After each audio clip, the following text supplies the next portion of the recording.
Looking at section 1.16, it's our last section of Unit 1. Hip hip hooray. This one works with the intermediate value theorem. And if you think of what this says, it's talking about values that are intermediate, in between. So watch for that wording when we come to the theorem. And it explains the behavior of a function on an interval using the intermediate value theorem. This one actually is a pretty important theorem when we talk about AP Calculus. There are about 4 theorems that are very important on the exam, and this is one of them.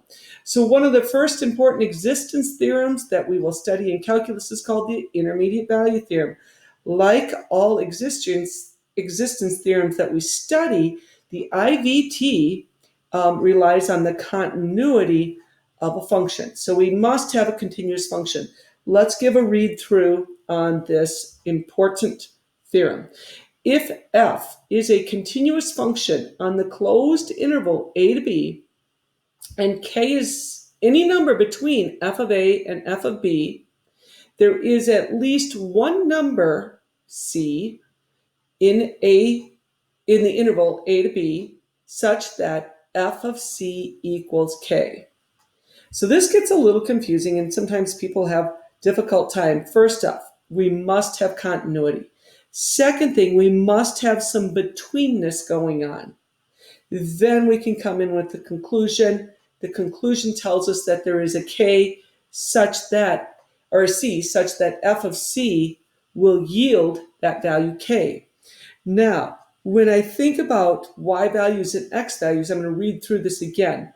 There was a lot of variables. F is a continuous function on a closed interval a to b. K is a number between f of a and f of b.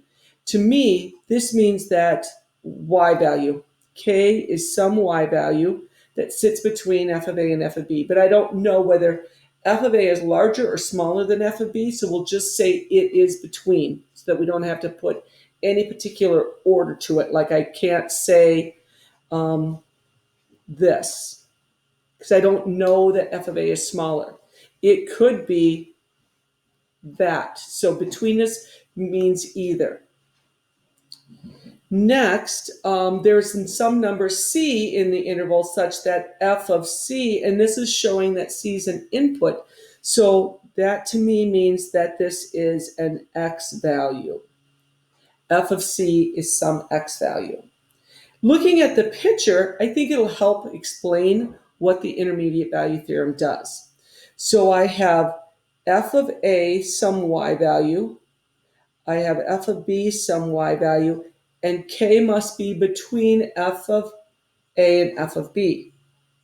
If that is the case, and I have a continuous function on a to b, then that means that I'm guaranteed to find some c value that lies between a and b, where if I input c into my function, I get out that k value.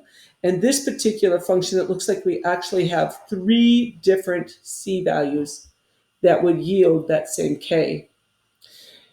If the function were discontinuous, we could have a jump discontinuity, and that jump could happen right over k, and therefore there is no guarantee that k was between f of a and f of b, or k could be between f of a and f of b, but there's no guarantee that there was some c value leading to that k. This is empty. There's no c value that led to k there. So that is the reason for the continuity. If it's discontinuous, we might miss that spot.